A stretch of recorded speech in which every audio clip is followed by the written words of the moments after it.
Hey everyone, welcome to MSP Unplugged episode number 23, Phishing Solved. I am your host, Paco Lebron. As you can tell, Jeff Heilish is not here today. He is working the night and we gave him the night off. This is our live show where we discuss different ways to run your IT business, whether it's managed services, consulting, break fix, or anything in between. Our friends over at Ninja RMM are having a giveaway to transform your battle station in the Battle Station Royale Sweepstakes. They have 3 prizes, starting with the grand prize, which includes one BenQ Zowie 24-inch gaming monitor. They have a Cooler Master MK850 keyboard, MM830 830 mouse, and an MH630 headset. They are also including a $100 gift card to the gaming platform of your choice, whether that's Steam, Microsoft, or PlayStation. Second place gift prize will be $100 gift card to the gaming platform of your choice. Along with the third place will be a $50 gift card to the gaming platform of your choice. Go to ninjarmm.com/blog/battle-station-royale, which is a mouthful. So we will have that in the show notes. So you can go ahead and click. They're going to go ahead and have the contest end this Friday. So you still have this week to enter. It is going to end on June 19th. So if you're listening past June 19th, you should have been listening to the show earlier. Let me introduce the co-hosts. I have Roy Corin from Cyberfish. Roy, how are you doing today? Yeah, not too bad yourself. Thank you very much for having me. Awesome. And we also have another newcomer. We have Paul Fickel from Manus Dei. Paul, how are you doing today? Another day in paradise, Paco, just trying to enjoy it. I hear that. So we are going to go ahead and start off with something that we have on the show where we would like to share a tip or a story that we can learn from. And we'll go ahead and kick it off to Roy. Roy, do you have something for the audience today? Well, so I guess probably everybody's aware of the fact that so many people are working from home nowadays. And I think my tip is to try and find the balance between work and home life. A lot of people tend to forget, and kind of everything merges together, and your work kind of gets involved with home life, and you don't really get the time to separate that and spend time with your kids or your wife or your spouse or whatever it is. So I think a tip for me would be to perhaps take a time on your calendar, set aside 1 to 2, 3 hours, spend that time with your kids and your family, because I know it's tough right now when everybody's working from home and the kids do get a little bit much sometimes, but you know, those days they get quick. They get past very quickly. So yeah, enjoy the minutes and enjoy the time with your kids and family and stuff, and try to have that couple hours to yourself. Yep. No, and I think this is the biggest time, exactly like you said, because with the last several months, kind of the world on pause per se, you just, there's so many things that happen in a working from home environment. You had your kids, or if you have nieces and nephews kind of being all in the same place that you probably are living. You have your spouse also that's going to be living in the same place as well, or just siblings that are all kind of in the same place. And it makes working from home a little bit difficult sometimes. And it's very important to not only kind of get a hold and try and keep everything kind of moving in a fluid motion, but also, as you said, kind of making that time out for yourself as well, which I believe we talked about in the last episode. Jeff and Eric Vasquez over at the Chicago Park District had mentioned about business balance and how to create true balance and really working from yourself as well. So, I mean, I can't agree more on just really setting that time away. I know for myself, the last 3 months, I've always been this, never satisfied, always getting to the next thing, making sure that I pack the hours that I can with work. And it got to the point where all 24 hours of it was the same environment and the same thing over and over again, to the point where I was like, man, I haven't picked up a video game controller in over 4 years, which Jeff always makes fun of me about, because it's obviously the true gamers that are listening to this. I finally broke down, got a video console, and actually wasted like 3 hours of my life working on there. I'm just doing nothing but this video game.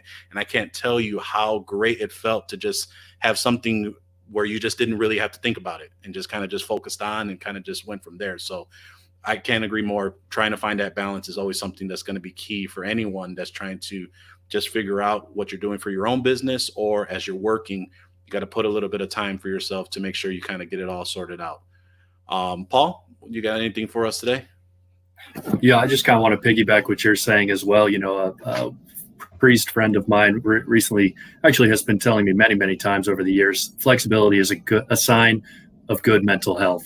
And so it's just kind of a story from my own experience. Recently, I was in a meeting with a customer, and my daughter comes walking right into my office. And everybody's working from home. We can all relate to this situation, or a lot of us can at this point.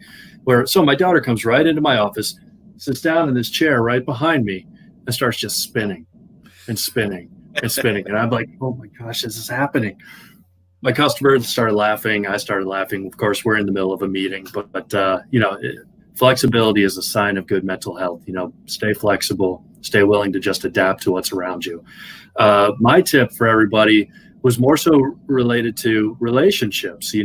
Put your relationships with your customers first. I don't know about, you guys and, of course, the listeners, but I know a big thing for me is I would do anything for my friends. So when your customers, when you have that relationships where they are your friends, where you have that feeling like I would do anything for these people, it just lays a foundation where you would go above and beyond for these people as well. And, one of the stories that we love to tell here with Manus Dei is, the owner of the company at one point, really early on, he was at one of our customer sites, and, the person in charge there, he leaves at the end of the day and he sees Fred's car still there. And he comes back, first thing in the morning, and he had a late night. That person that's in charge over there, he had a late night, and he comes back early the next morning, and there's Fred's car still right there. And he goes up to the server room and he says, "You back in early?" He says, "I never left." And it's one of those things you hear where somebody that's in a position power that you look up to, that you work with on a day-to-day basis, that is willing to go to those lengths to make sure the customer is well taken care of, very satisfied.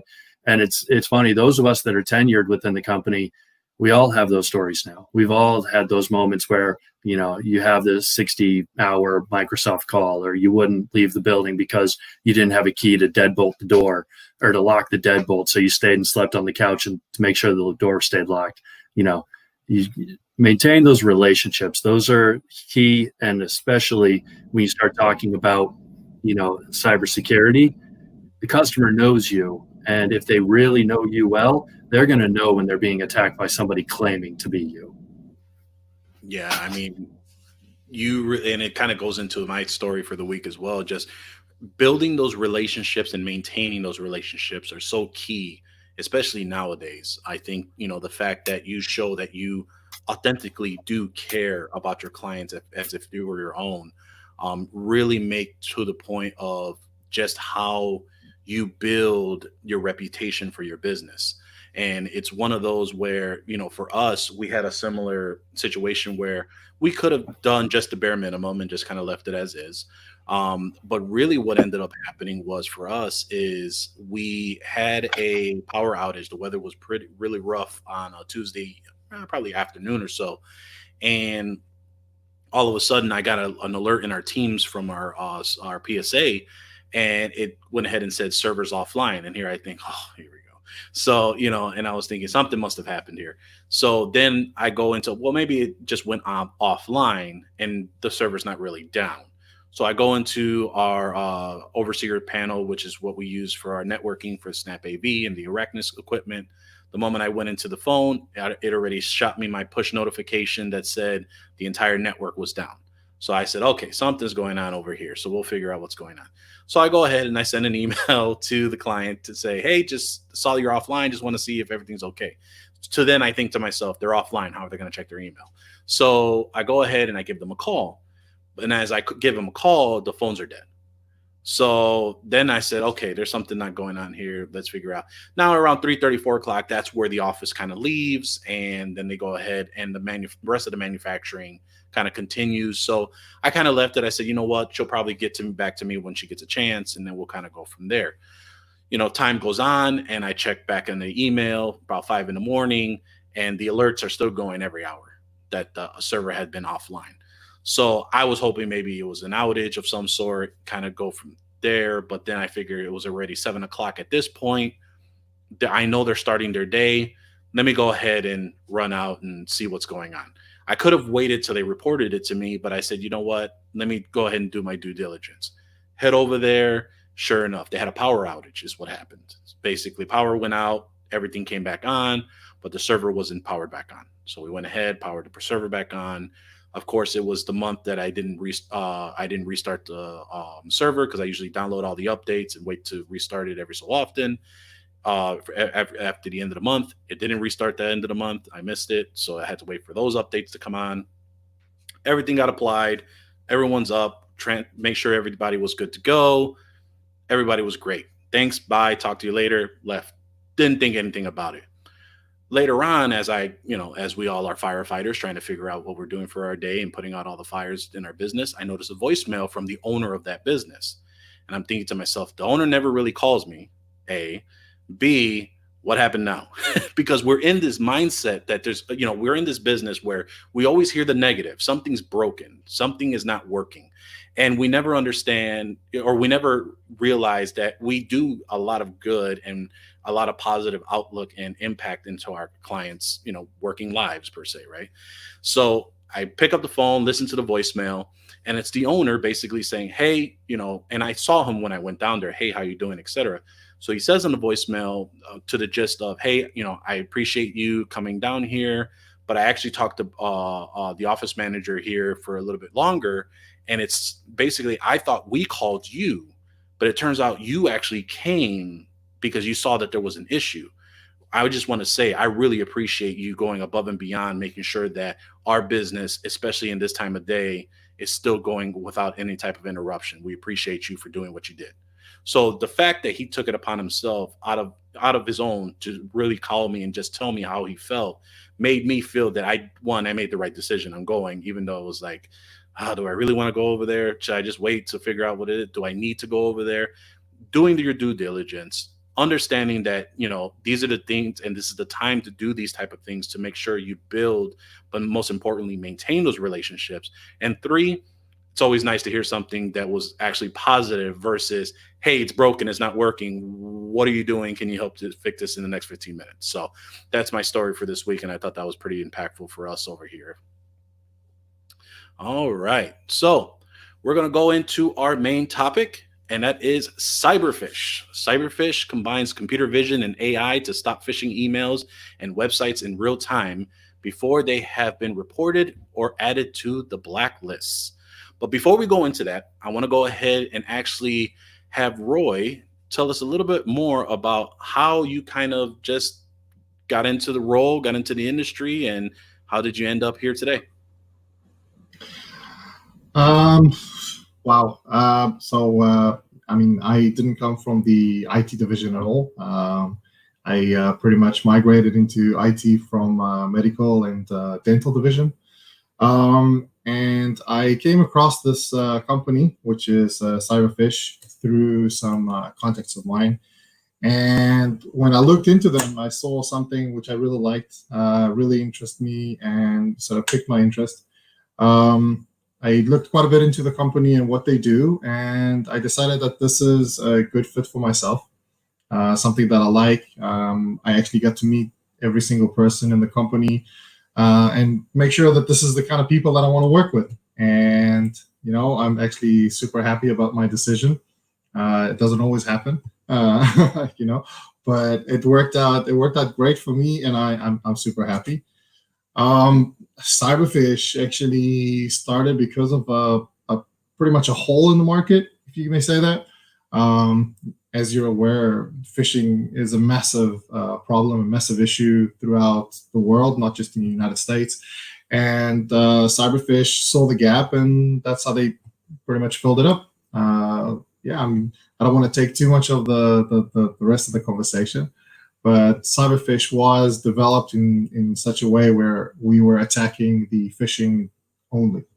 So we kind of stayed away from everything else. We only do phishing right now. We are looking into things in the future, but right now, this is what we target. It's the phishing protection.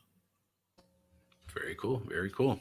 And then, Paul, since you are actually new to the audience here, coming on the show for the first time, why don't you go ahead and give us just kind of your origin story, how you kind of got into the IT field and where you're at now, and how just a little bit about how you kind of found Cyberfish into your offerings at your at the business now.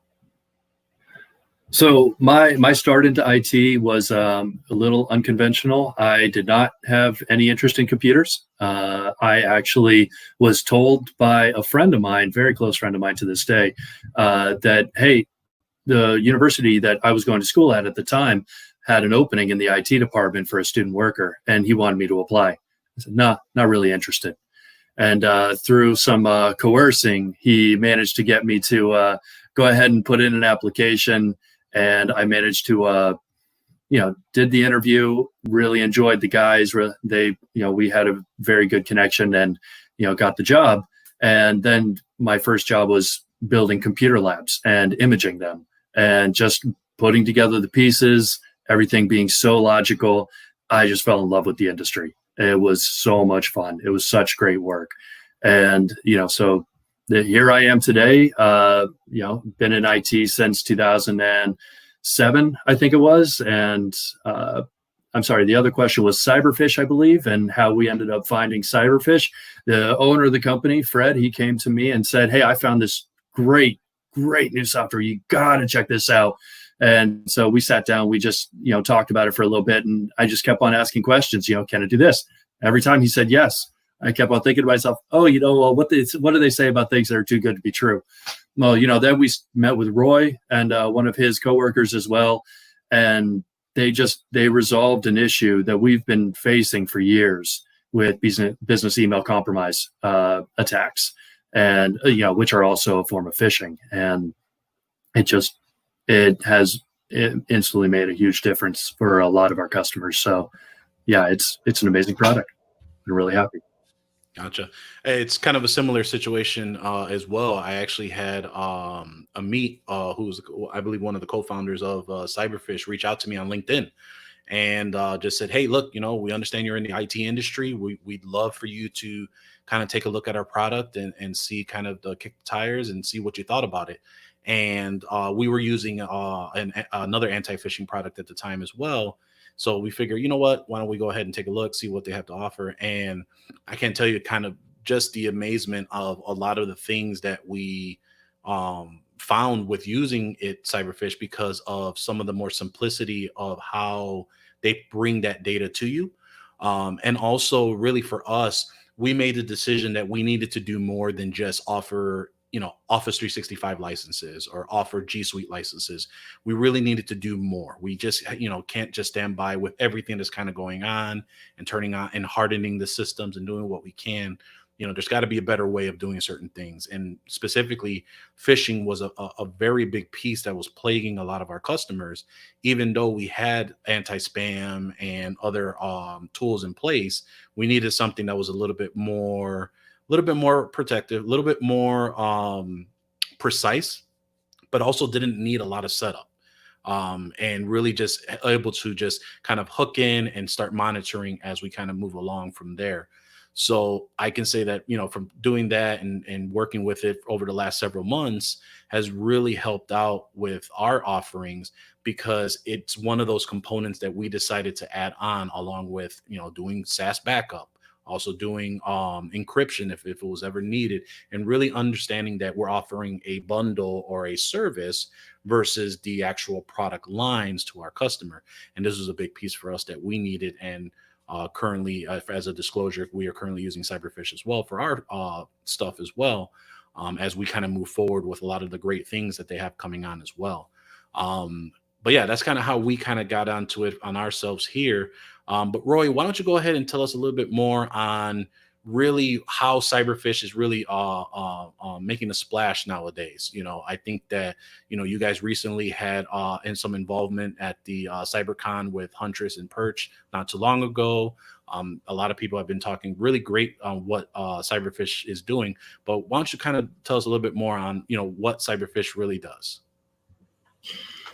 So, I mean, the biggest difference between Cyberfish and so many other products out there that are helping out with business email compromise or any kind of phishing protection, is that every single company out there uses a blacklist. So what it does is basically they take the email or the URL that comes in, they scan it against the blacklist, and if it's already been blacklisted, they block it. But if it hasn't, it goes through. And the problem with that is that there's a lot of phishing pages that pop up every month nowadays. Almost anybody can get his hand on a phishing kit and become a hacker. And this is where Cyberfish comes in. Because of our technology, we don't have to actually use the blacklist to pick up on a phishing attack. So we can pick up on a phishing attack when it's real time. In other words, we use our AI, computer vision, and human emulation to basically emulate a human being using the computer at the same time. And we scan all those pages that come in and all the URLs that come in, and we click on every single link and so on and so forth to make sure that the emails that are coming in are safe. And that's, I guess, one of the biggest difference between Cyberfish and the rest of the companies. So yes, there's a lot of other companies out there that do anti-phishing, but none of them can basically say that they're a standalone anti-phishing company. So none of them can do what we do without having the blacklist. And I guess that's one of the big differences between us. Gotcha. Yeah, I mean, I think that the biggest piece, what you said as far as the uniqueness on how you're doing it really helps out, because especially with, a lot of just phishing emails in generals and, things that get grouped into phishing, like imposter emails and things of that nature, is really hard to detect, especially how you said with the traditional methods. And really on the dashboard of how Cyberfish really detects these things and really gives you a lot of great benefit to really seeing what's going on in the inbox. I know for us, and maybe Paul, you can probably chime in a little bit too, where we have our customers on a specific dashboard, depending on which client we're looking at, and we can get a total view of kind of what's going on from on a user basis, on a detection basis, and what emails kind of were triggered. Is there any of these features that you find that are specifically that have been really beneficial to you right off the bat when you implemented it? So one of the things that I found really funny when we first implemented it really was we have a survey that goes out to our customers when we close out a ticket. And as soon as we started closing tickets for customers we had just implemented Cyberfish for, well, all of a sudden I started getting, bad reviews. But the same person also sent good reviews at the exact same second. And they sent mediocre reviews at the exact same second. And I'm thinking to myself, okay, what's going on here? Well, Cyberfish was going in and clicking on every single one of the links. So, it was like, oh, this is definitely working. It's going in, it's clicking the links, it's doing the job we really needed to do. One story really quick was that a customer of ours, actually, I think it was Roy, sent us the recap just saying, hey, one of your customers was attacked. Here's a snapshot of the attack. We already took care of it, so no action required on your part. And I love those words, by the way. No action required on your part. We already took care of it. Nice. Awesome. I took that same snapshot. I sent it off to the customer. I just let them know, hey, just wanted to make sure you're aware that this happened. You're all safe. Everything's taken care of. No action required on your part. Just want to make sure you knew that this had occurred. So he emails me back and he says, yeah, I saw that email come in and I saw that get snapped right out of there within seconds. And he loved it.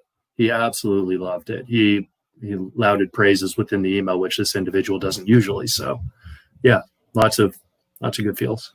Gotcha. Roy, can you share a little bit more about that screenshot and kind of what was passed over as far as what and is that a benefit that is offered with Cyberfish, or just being a good partner and just making sure that they understood kind of what was going on? So there's two things when it comes to computer vision. One of them is that Cyberfish takes basically 10,000 images 30 times a day of the most popular logged in pages, which means that every time a page comes in and it looks like a normal page, Cyberfish takes that and compares it to an original login page to make sure that it's not a phishing page. And basically that's the first image that our computer gets it. And the same thing when it comes to the business email compromise. So when an email comes in and it doesn't look legit and it looks a little bit fishy, the system basically pulls it over, stops it over to the side, and raises a flag. Now, 90% of everything we do is computerized. However, we do have a SOC team division, and what they do is they look at all the emails that are being flagged. Reason for that is, of course, just like every other system out there, we do have a false positive, which means that we got to make sure that if an email gets pulled over by Cyberfish and raises a flag, we got to make sure that it doesn't stay at the Cyberfish console too often for too long. Sorry, put it that way. Because if it is a false positive, you don't want to disrupt the work and you send it through. But if it is, what we do is we like to take the most popular ones or the really interesting phishing attacks, and we like to share it with our clients. So our SOC team sends, normally they send an email. Sometimes I send it myself to some of my clients. Depends on the relationship that we have, or so on and so forth. And yeah, that's basically what we did with Manus Dei, is we sent them an email. We do it with a lot of our other customers as well. Send them an email saying, hey, just by the way, this is what we caught. Don't worry about it. You don't have to do anything because, our SOC team, as part of the package, pretty much handles everything for you. And this is another thing that I think Paul really liked about the software is you really don't have to spend more than 5 to 10 minutes. The fact that he does, that's different, but you don't have to spend more than 5-10 minutes a day on the Cyberfish dashboard. Pretty much our SOC division does everything that you need to do in order to make sure that the client is happy, that your client is happy, which is the most important thing. And then, of course, that you're happy with the service that we give. Very cool. Very cool. Yeah. I mean, for us, it was super easy to onboard our clients to do it.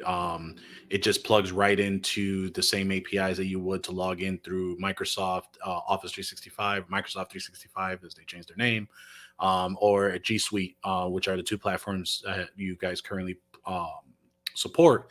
And really, it was just a click of a couple buttons, authorizing it and kind of letting it ride and do its thing, which was really helpful for me. Kind of what I mentioned earlier was just having that simple setup and just kind of having it go through. And then, as you said, monitoring that dashboard as it kind of sees through.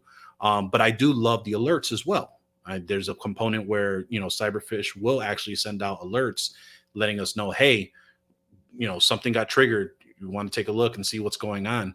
Paul, has those been helpful for you with those alerts kind of going through?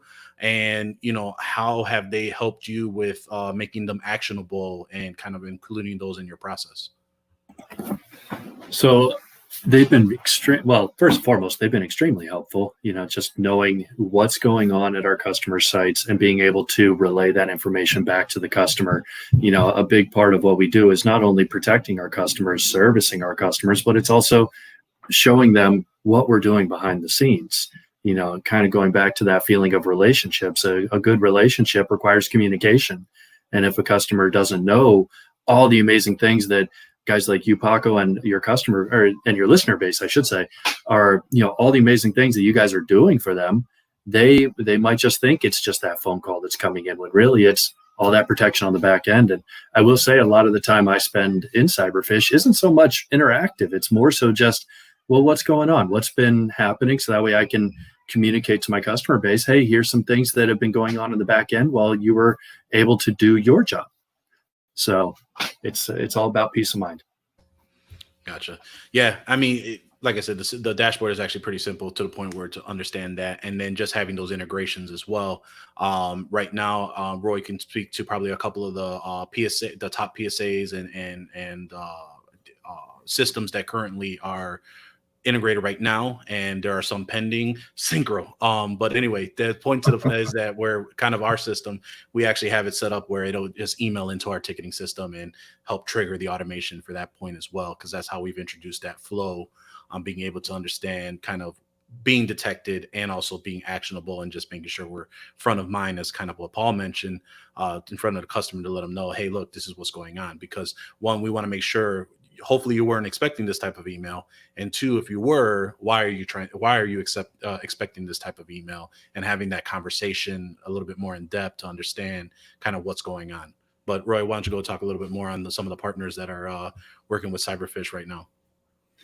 So yeah, I think something that you guys both touched base on was the ease of use of the system. The fact that we do the deployment in less than 5 minutes on a client, whether it's 10 people, 10,000 people, it doesn't make a difference to us. We do the deployment extremely quick. And the other thing we do is, of course, the dashboard. It's very easy to use, and it's very, how can I say, it's kind of built around an MSP, and it's built around a busy MSP, which means someone that doesn't really have the amount of time to sit around and look at different dashboards all the time and think about, oh, I got to do this, or I got to do that. Or, Cyberfish tries to do as much as we can for you. And that's, I think, one of the big selling points and one of the big things that our MSPs really enjoy, and that's the ease of use. And part of it being so easy to use is the fact that we do integrate with quite a few big integrators. Of course, we are integrating with ConnectWise, we have an integration with Kaseya, and we have an integration with Datto. So those big three we're already working with PSA or VSA. It depends on how you want to connect with your integrator. But as you mentioned, yes, within a week or so, our guys have already pretty much done everything that there is to do. Now it's all in the testing phases, but yes, we are going to be ready by the end of the week, hopefully, with Synchro. Yeah, so it's no need to put it under your breath. Yes, we're proud to say it. Definitely a connection with Synchro. We've had quite a few MSPs that have requested it.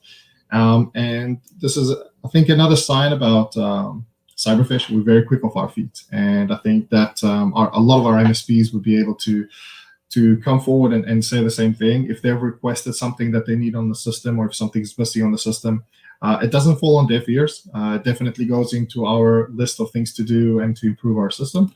And one of the things was, of course, the integration with Synchro. It got a lot more interesting when we've had, I think, one of our customers already uses Synchro, and he was super excited when we spoke about it.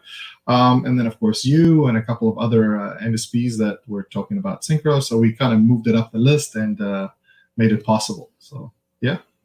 No, and that, and I think that, well, two things I want to add on to that. One, as we've had our conversations over the last several months, mentioning Synchro and kind of what we do with them. And so that's great, me selfishly, because that will benefit me personally.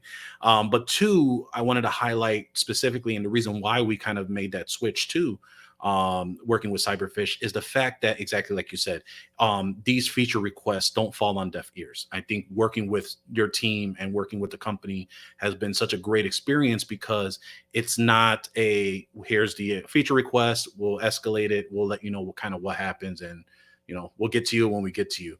I think, when we made a couple feature requests, you literally, hey, here's the necessary team we got in place. I just let them know some of the examples. We'll get back to you. And it's been an interactive and an engaging conversation. It hasn't been just okay, yep, we'll get to it. But it's really been a beneficial conversation, I think, at least for us, because it shows that you are invested in your partners as much as the partners are invested in you. And that's been a very big thing that we preach here, that we really drive home is, for everyone here, we always want so much from our vendors. And we always make the opportunity to say that if there's a vendor or a partner that is really helping you strive for your business, it's our duty as IT business owners to help contribute back to those type of businesses. Because if you don't have that relationship, kind of the key phrase of the show today is, if you don't maintain that relationship and you don't continue and make that and maintain it, it won't flourish. And that's really what you should have. You shouldn't have vendors, you should have partners. And that's something that every IT business owner should strive for. And I can say that that's been beneficial for us for when we work with Cyberfish. Paul, how has been your experience with Cyberfish so far working with them? Mine has been, actually, I could completely echo exactly what you said. We had a feature, we needed it. It was, we needed it pretty quickly.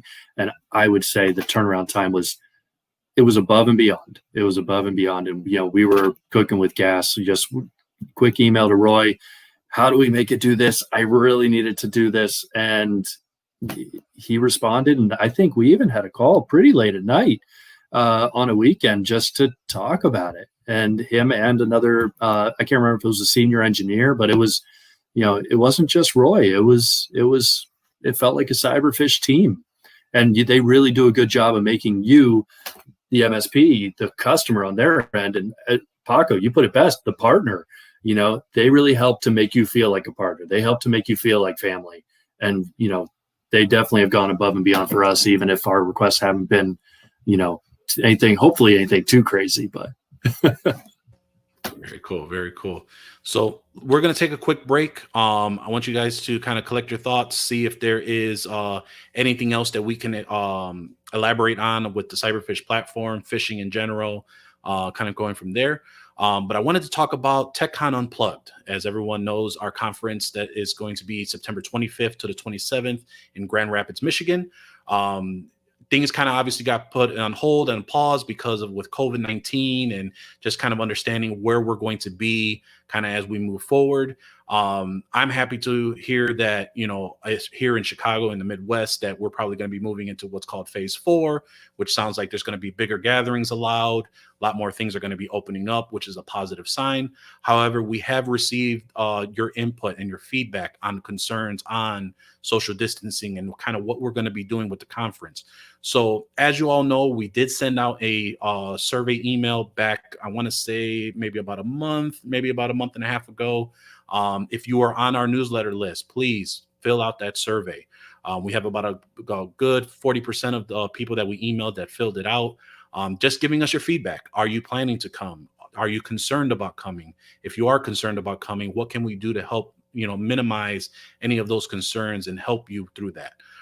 Because we want to do what's best for our attendees and our established audience. Because again, when we did this last year, we said we did it for you guys and gals. And specifically, once the event ended, we asked the audience again, do you want this next year? And everyone resoundingly said yes. So we want to continue to make sure that we do this for you. And we want to make sure that we do it as best as possible to make sure that you are all as comfortable as possible if we decide to continue to throw this or if we need to regroup and go back into 2021.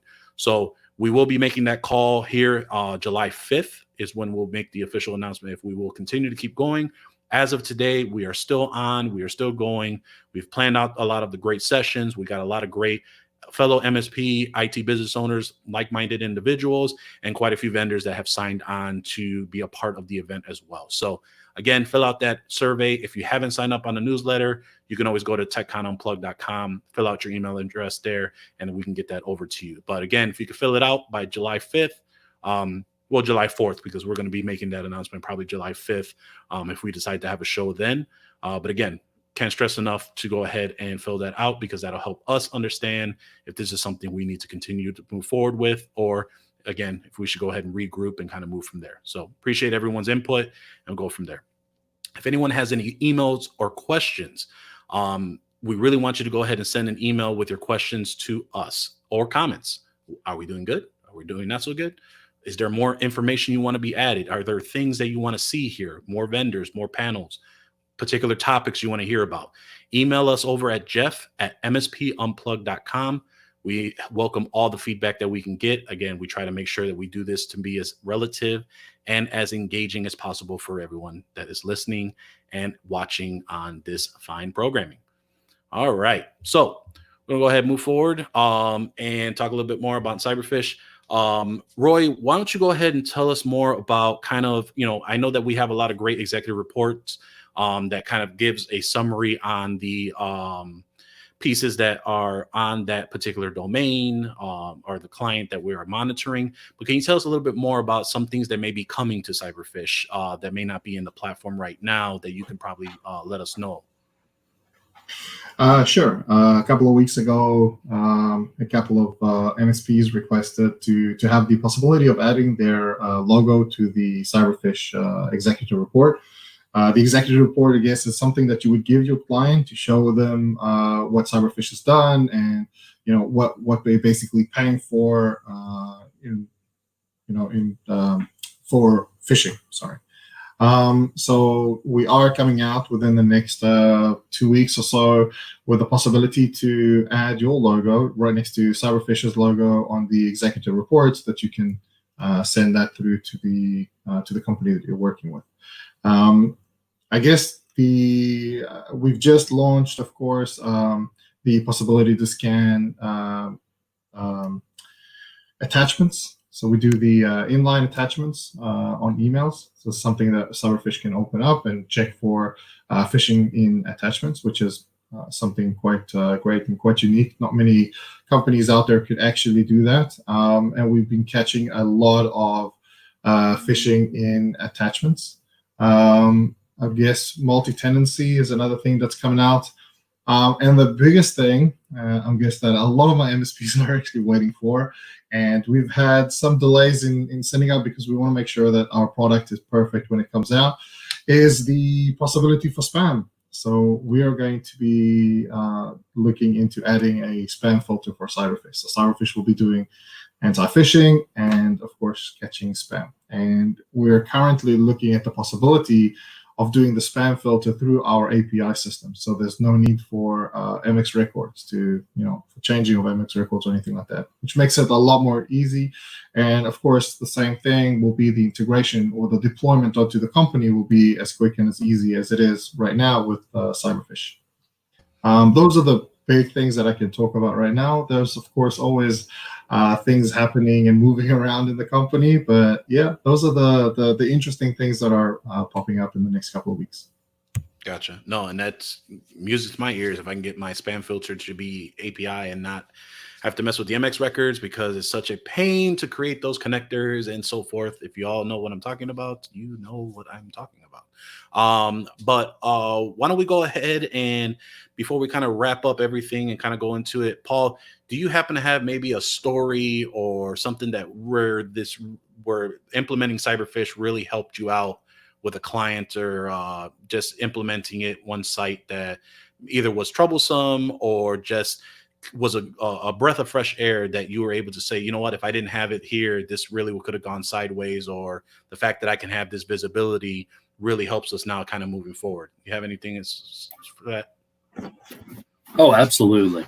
So something that's just plagued us over the years is we service a lot of churches, and business email compromise has been a huge issue for churches. People pretending to be the priest in charge, the pastor, whoever that may be, emailing the rest of the staff to say, "What are you up to?" Nothing more, nothing less, just trying to elicit that response.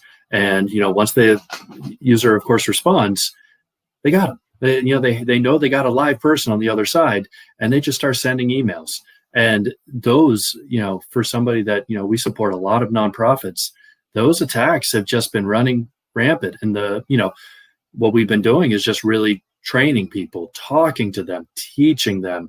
And these are all good things, and we're never going to stop teaching people how to be mindful. But having something right there at the forefront that can actually stop these attacks when they happen, powerful, very, very powerful.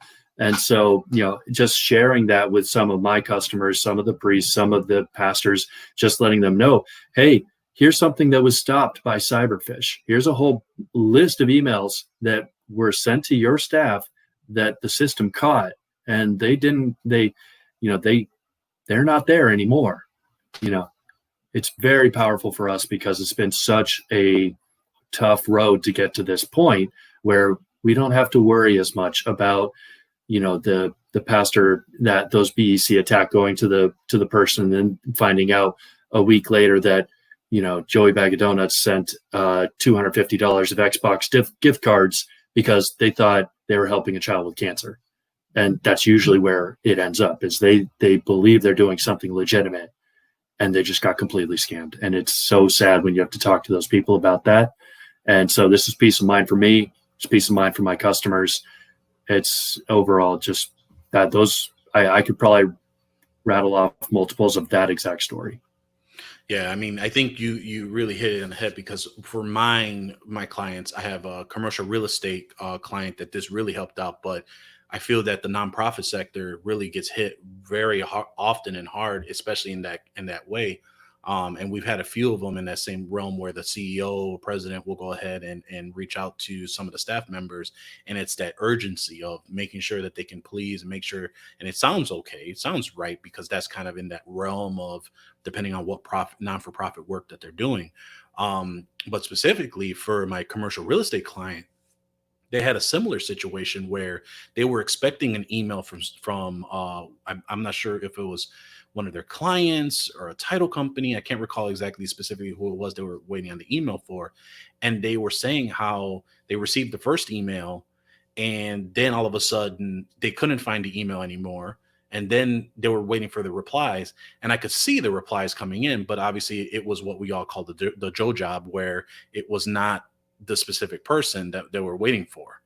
And basically, as we're kind of running through it and whatnot, and I kind of, explained to him, said, yeah, these are all bad. I mean, this is not who you're trying to reach. And come to find out, he misspelled the email address. So when he misspelled the email address and initiating that conversation, which triggered the entire chain of events, had it not been being able to have that filter in place, it would have probably gone a lot worse of what it is. And again, there's so many scenarios on why this is beneficial, just anti-phishing in general, where especially with the BYOD stuff. I mean, that's been a huge undertaking for us here the last couple months, because either we've onboarded clients that are bringing their own home devices, or personal devices, I should say, for work, or they are trying to leverage that because they're using a business device for personal reasons. So making sure to keep on top of all the other security stacks in general versus having this in place has really been beneficial for us, because all you need is the one wrong character you type in, or not reading the proper email coming in and not understanding that it's not coming from at that domain, but it's coming from one that's slightly off by a character, really does a lot of detrimental damage for a particular business. But yeah, I mean, kind of rounding it out, Roy, is there anything else that you kind of want to share or kind of talk more about of Cyberfish and just anti-phishing in general? Yeah, I mean, I guess if I can carry on with pretty much what you were saying, our brain is actually quite interesting. What it does is, I'm not sure if you've seen that paragraph before, but it takes the first letter of the word and takes the last letter of the word, and it kind of makes up everything else in the middle. So you could pretty much read a full paragraph that was written down by a dyslexic person, that all the words are mixed up, but as long as the first letter and the last letter is okay, a person, or 80% of the people, would actually be okay with reading it. And what happens is, nowadays, especially when people are working from home, what they do is they read a lot of the time the email from their phone. And when you look at the phone email, all you see is the name. You don't actually see the email address. And even when you drop down the email address, it's kind of like small, and a lot of people won't even pay attention if the word is like the two letters are mixed around or anything like that. And this is where actually Cyberfish comes in and picks up on those kind of things. So spoofing of emails is something that Cyberfish does and picks up on. Now, a lot of people always ask me, they say, oh, what's the big deal? Actually, some of my friends said the same thing. So what's the big deal? So they steal my Facebook login. That's a big deal. So they'll take some pictures and they'll play around with my pictures, or they'll post something or something like that. And people don't really understand the extensive work that goes into a really good phishing attack. Now, a really good phishing attack is not by just taking your Facebook or your Netflix account or anything like that. It starts there. What they do is they actually do some sort of a research. So they see where you've been, they see who you hang around with, they see what you watched, and what they do is they start to build a phishing attack that can take sometimes months. We just had a company that was phished for quite a bit of money. And the whole thing took about 6 or 7 months worth of work. So it started off with something simple as, hey, I'm in a meeting right now. Can I just have your number? I need to ask you to do something for me, please. From a boss going to a secretary or something like that. And that's exactly what Paul said. That's how it starts. So it's a small communication, and then it just gets bigger and bigger, and then they get one access, and then they get another access, and so on and so forth. And they build it in such a way that when you finally get that email that makes you transfer that $200,000 or even $20,000 is big for a lot of companies. By the time you get that email, you will never know that it's actually from someone that is not the person you're thinking of. And this is actually where Cyberfish comes in. And we try to stop it before that whole communication starts. So yes, a lot of the time people look at it and think, you know what, anybody could have picked up on that email. Cyberfish is great, but does it really help? And the answer is yes, it does. I mean, it takes one small mistake, like you said, and you could look at the statistics that show that last year, for example, 60% of SMBs in the United States closed down 6 months after being phished. And that is a massive amount of number. And this is what Cyberfish is here for. We're trying to protect those kind of people from having that heartache and having the difficulty that they are struggling with. That's phishing. Gotcha. Paul, is there anything you want to add on? That was something pretty powerful to finish on, so I don't really want to throw it off. But, just one other thing is that a lot of these emails are now asking for direct deposit information, so they're not just going after the bank account information of the business. They're going after you. They're going after the individual. They're using the people you work for to get to you, but they're going after, your information, Paco, your information, Roy. It's not just who you work for. Yep. And that's also all true as well. Well, gentlemen, I greatly appreciate you coming on tonight on a Sunday evening to join us and talk about this. And again, Roy, I know you're over. Why don't you kind of tell everyone where you're at and what time it is right now for you? So the company is actually based in Israel. Basically, our whole team is based in Israel here. And right now it's 3:30 in the morning. So I really appreciate you staying up for us on here. And that, Roy, if anyone if they were interested in Cyberfish, kind of wanted to get pricing information, get a demo, or just reach out to you in general, how can they go ahead and reach out? So it's quite simple. The easiest way, of course, is roy@cyberfish.io. That's the easiest way to get a hold of me. Otherwise, you can go onto our website, click on cyberfish.io. And then you can click on the free trial. You can download or deploy Cyberfish onto your company free of charge, to try it out and test it out. Or you can click on the demo button there, and that will send us your information. We can arrange a demo. Demos normally take 20 or 30 minutes or so, depending on how many questions you have. But yeah, that's more or less it. Yep. Super simple. Literally click, go ahead, onboard your client, your own business if you wanted to try it out. And then once they see it kind of activate, they'll reach out from there. So I appreciate that. Paul, if anyone wanted to reach out to you, what would be the best way for them to reach out, just to pick your brain or just chat? Hey, you guys are always welcome to pick my brain, just chat, whatever. You guys can reach me at paul@manusdei.net. Or you can always call us on our office line, 703-682-5763. Ask for Paul Fickel. They'll know how to get you to me, and I'd be happy to talk about Cyberfish or any questions you all have. Appreciate it. Again, gentlemen, really appreciate it.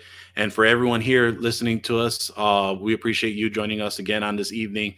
Come join us every Sunday at 7:30 p.m. Eastern Daylight Savings Time. I don't know why Jeff has standard time here, but anyway, watch live and hang out in the chat room over at youtube.com/MSP Unplugged. Subscribe to our YouTube channel or your favorite podcasting app to never miss an episode. Again, thank you for listening, and we will see you here next time on MSP Unplugged.